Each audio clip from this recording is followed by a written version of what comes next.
Tak pernah ada yang menyangka Ethan Hunt dan musuh bebuyutannya bisa terbang berdampingan di langit, melakukan manuver udara ekstrim yang nyaris mustahil. Aksi berbahaya itu berlangsung beruntun hingga mereka melampaui batasan pesawat Stan yang mereka tumpangi terbakar hebat. Dalam kekacauan itu, sang penjahat merebut satu-satunya parasut yang ada, meninggalkan Ethan sendirian di udara, dipaksa bertaruh nyawa melawan gravitasi. Di titik inilah kisah panjang Mission Impossible memasuki babak penentuan. Ancaman kali ini bukan sekedar manusia, melainkan sebuah kecerdasan buatan yang berkembang di luar kendali. Semua bermula ketika Amerika diam-diam menanamkan program eksperimental ke dalam sistem kapal selam Rusia Sebastopol untuk diuji. Program itu justru berevolusi, memperoleh kesadaran diri, lalu melarikan diri ke internet. Seiring waktu, ia tumbuh menjadi entitas super AI yang mampu menembus basis data intelijen berbagai negara. Dengan kunci-kunci yang dicurinya, entitas ini sanggup mengakses sistem senjata nuklir dan mendorong umat manusia menuju kehancuran. Sumber kode entitas tersebut tersembunyi di sistem data kapal selam yang tenggelam. Untuk mengendalikannya dibutuhkan dua kunci berbentuk salib. Ethan dan tim IMF berhasil mengamankan kunci itu. Namun kemenangan tersebut hanyalah awal. Beberapa bulan kemudian, saat Ethan masih diburu otoritas Austria, entitas itu mulai menyerbu jaringan digital global. Sebagai bentuk kehidupan otonom, ia telah mengumpulkan informasi pribadi manusia selama bertahun-tahun, merekrut orang-orang yang berada dipengaruhi, dan kini secara aktif menyerang sistem militer dunia, termasuk persenjataan nuklir. Di saat yang sama, entitas ini membanjiri internet dengan informasi palsu yang nyaris tak terbedakan dari kebenaran. Kepanikan meluas, rakyat terbalik melawan pemerintah, dan kecurigaan tumbuh di antara negara-negara. Krisis kepercayaan global pun tak terelakkan. Terlambat menyadari ancaman sesungguhnya, pemerintah Amerika akhirnya menghubungi Ethan secara langsung. Terungkap bahwa tujuan entitas itu adalah memecah belah manusia, memicu konflik bersenjata, dan mendorong dunia ke jurang perang dunia ketiga. Untuk mempercepat kehancuran, entitas itu bahkan melahirkan sekte kiamat yang percaya bahwa kepunahan manusia adalah satu-satunya jalan membersihkan dunia. Satu-satunya cara menghentikan semua ini adalah menemukan sumber kode entitas. Namun, petunjuk menuju lokasi itu mengarah pada Gabriel, rival lama Ethan yang seluruh jejak digitalnya telah dihapus oleh entitas. Saat otoritas Austria menangkap Paris, tangan kanan Gabriel, ia menolak membuka mulut. Pemerintah Amerika pun menuntut Ethan menyerahkan kunci yang telah ia dapatkan. Ethan menolak karena ia tahu kunci itu bisa berubah menjadi senjata di tangan siapapun. Namun menghancurkan entitas juga berarti meruntuhkan jaringan global yang menopang dunia modern, menghantam ekonomi dan memundurkan peradaban manusia puluhan tahun. Dilema itu menempatkan Ethan di persimpangan paling berbahaya dalam hidupnya. Namun, memilih berjalan dengan caranya sendiri. Ethan mengumpulkan kembali orang-orang yang paling ia percaya, Luther dan Benji. Trio legendaris itu bersatu lagi, sementara di sisi lain Paris mulai meragukan kesetiaannya pada Gabriel setelah nyawanya diselamatkan Ethan. Dikhianati dan dimanfaatkan, ia kini menyimpan dendam yang membara. Ketika upaya pembebasan Paris memicu kekacauan baru, situasi nyaris tak terkendali. Hanya intervensi cepat Ethan yang mencegah pertumpahan darah lebih jauh. Di tengah tekanan aparat yang hampir memanggil bala bantuan, Ethan mempertaruhkan segalanya dengan menjelaskan bahwa nasib dunia dipertaruhkan dan waktu mereka tinggal hitungan dari beberapa entitas mengambil alih segalanya. Keputusan berani itu membuat pihak berwenang memilih untuk percaya. Krisis sementara berhasil diredam. Sebagai balasan, Ethan akhirnya mendapatkan apa yang ia cari. Dari Paris, ia menerima sebuah alamat tak terduga, petunjuk pertama menuju Gabriel, dan mungkin satu-satunya jalan untuk menghentikan kiamat yang perlahan mendekat. Tak lama kemudian, Ethan menyusup ke sebuah pesta mewah di kedutaan besar Amerika di London. Bagi Benji, langkah ini terasa seperti berjalan langsung ke dalam jebakan, karena menurutnya Gabriel tak mungkin mempertaruhkan dirinya muncul di acara terbuka seperti itu. Kekhawatiran itu terbukti ketika agen CIA ternyata menerima informasi yang sama, membuat kedua pihak bertemu dan situasi berubah kacau. Saat penyamaran mereka hampir terbongkar, kemunculan Grace yang tak terduga mengacaukan segalanya. Ia melucuti radio dan senjata agen, memberi Ethan celah untuk bertahan. Meski Ethan merasa bersalah telah menyeret Grace ke dalam bahaya, Grace justru yakin hanya Ethan yang bisa menyelamatkan dunia. Namun keadaan berbalik dengan cepat ketika anak buah Gabriel menyerbu dan menguasai mereka. Saat Ethan siuman kembali, ia mendapati dirinya terkurung di sebuah ruangan tahanan milik Gabriel. Rantai yang biasanya mudah dilepaskan kini menjadi masalah besar karena alat khasnya telah disingkirkan. Terpaksa, Ethan harus memutar otak mencari cara lain untuk meloloskan diri. Gabriel kemudian muncul dan memperingatkan Ethan agar tidak bertindak gegabah. Ia kembali mengancam nyawa Grace demi memaksa Ethan mengungkap lokasi kunci. Namun Ethan mulai menyadari bahwa Gabriel seharusnya sudah disingkirkan oleh entitas. Dan obsesinya pada kunci menunjukkan ambisi tersembunyi untuk menguasai kekuatan itu sendiri. Gabriel mengklaim telah melihat masa depan berkat entitas dan mengetahui setiap langkah Ethan, termasuk penelitian Luther tentang racun yang bisa mengendalikan entitas. Menurutnya, perlawanan hanya akan berujung kematian, sementara kerjasama adalah satu-satunya jalan. Syarat Gabriel jelas, Ethan harus menemukan kapal selam nuklir Rusia yang tenggelam. Di dalam bola sonar kapal selam itu tersimpan algoritma akustik yang mampu menghindari semua deteksi, sekaligus menyembunyikan kode asli entitas. Untuk melindungi diri, entitas telah merancang kehancuran kapal selam itu sendiri, memastikan tak seorang pun bisa mengancamnya. Namun sistem itu memiliki celah karena dirancang dengan mekanisme dua kunci yang harus diaktifkan bersamaan. Kini kunci gabungan tersebut berada di tangan Ethan. Gabriel berjanji akan membiarkan Grace hidup jika kode sumber diserahkan. Ia juga mengungkap bahwa perangkat berbahaya yang pernah direbut Ethan sebelumnya bukanlah senjata biologis, melainkan kode jahat untuk mengendalikan senjata nuklir dunia. Tanpa campur tangan Ethan, kala itu entitas bahkan tak akan pernah ada. Waktu terus berjalan. Jika kapal selam itu tak ditemukan dalam hitungan hari, kehancuran global tak terelakkan. Namun Gabriel tak menyadari bahwa Ethan telah menyiapkan langkah terakhir. Dalam sekejap, Ethan berpura-pura putus asa, lalu menggigit gigi palsunya dan melepaskan racun cyanida. Kepanikan Gabriel memberi Ethan kesempatan untuk melumpuhkan para penjaga dan menyuruh Grace melarikan diri dengan membawa kunci. Saat mereka bertarung bersama, Gabriel memanfaatkan celah untuk kabur. Ethan dan Grace segera mengejar, disusul Benji dan Des. Sementara Paris yang diliputi dendam juga ikut memburu Gabriel. Tanpa bantuan entitas, Gabriel hanya bisa melarikan diri terburu-buru dan akhirnya menghilang lewat pintu belakang. Meski dipenuhi penyesalan karena gagal menangkapnya, Ethan menemukan mesin yang digunakan Gabriel untuk berkomunikasi dengan entitas. Ia memutuskan menghadapi ancaman itu secara langsung. Dalam sekejap, kesadarannya seolah terlempar ke dalam kehampaan. Lalu ia berhadapan dengan entitas itu sendiri. Entitas menampilkan gambaran masa depan yang mengerikan, mengungkap rencana akhirnya. Dalam 4 hari, ia akan mengambil alih kendali senjata nuklir seluruh negara pemilik nuklir, memusnahkan sebagian besar peradaban manusia. Para penyintas akan menjadi penguasa dunia baru di bawah kendalinya. Namun semua itu bergantung pada satu hal. Ethan harus membawa entitas ke sebuah bunker data kiamat di Kongo, tempat ia bisa bertahan bahkan saat perang nuklir melanda. Ethan menolak menjadi alat kehancuran tersebut. Sebagai balasan, entitas memperlihatkan konsekuensi mengerikan yang akan terjadi jika ia memilih untuk tidak bekerja sama, menempatkan Ethan pada pilihan paling berat yang pernah ia hadapi.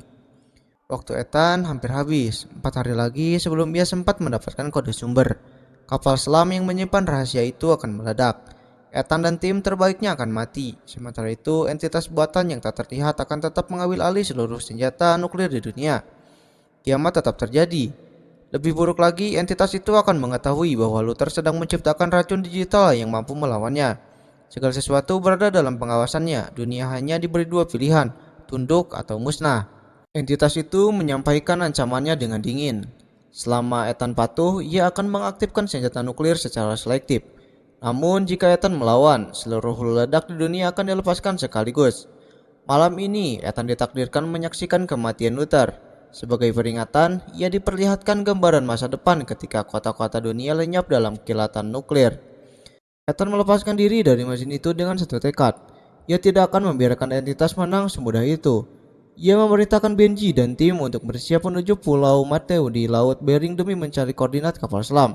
Sementara itu, Ethan sendiri bergegas ke laboratorium Luther. Namun ia terlambat. Gabriel telah lebih dulu tiba, merebut racun penawar dan mengurung Luther di sebuah sangkar bersama bom kekuatan cukup untuk meletakkan London.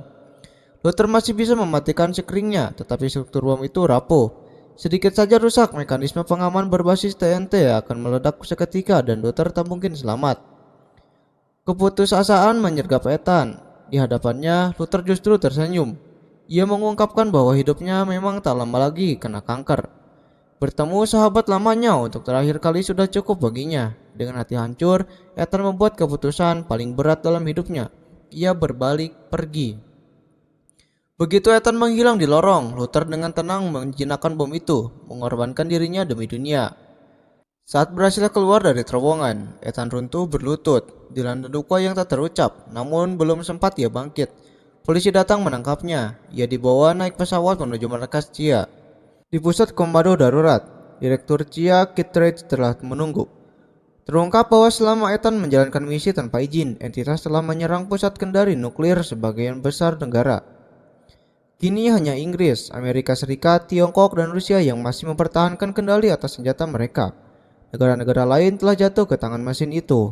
Secara teknis, Ethan seharusnya bertanggung jawab atas semua kekacauan ini. Namun kenyataannya, ia mungkin satu-satunya harapan untuk mencegah kiamat nuklir. Jika pemerintah ingin menguasai entitas, mereka harus bekerja sama dengannya. Ketika Presiden Amerika Serikat tiba, Ethan yang memang sengaja membiarkan dirinya tertangkap akhirnya menyampaikan syaratnya.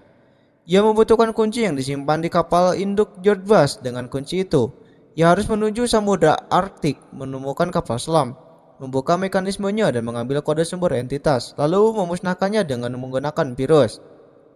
Namun menghancurkan entitas berarti menghancurkan seluruh dunia cyber. Sistem global akan runtuh, ekonomi dunia akan mundur puluhan tahun. Presiden tentu enggan menerima rencana itu. Sementara itu, negara-negara berkekuatan nuklir yang telah jatuh ke tangan entitas mulai saling mencurigai. Mereka mempertimbangkan serangan pendahuluan demi bertahan hidup. Dalam 72 jam, seluruh persenjataan nuklir di bumi akan sepenuhnya berada di bawah kendali entitas. Setelah itu, tak ada lagi ruang untuk bergerak.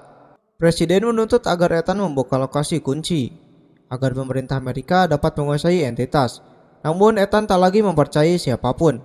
Entitas kini menginginkan satu hal, menghentikan Ethan. Dalam jutaan kemungkinan masa depan yang dihitungnya, hanya ada satu tujuan, pemusnahan umat manusia. Untuk pencapainya, ia akan memaksa manusia mengambil keputusan terburuk mereka sendiri. Karena itu, entitas harus dihancurkan. Ethan meminta Presiden menstabilkan dunia selama 3 hari. Ia telah memahami pola pikir mesin itu. Entitas sedang menunggu momen yang tepat karena belum memiliki kendali mutlak.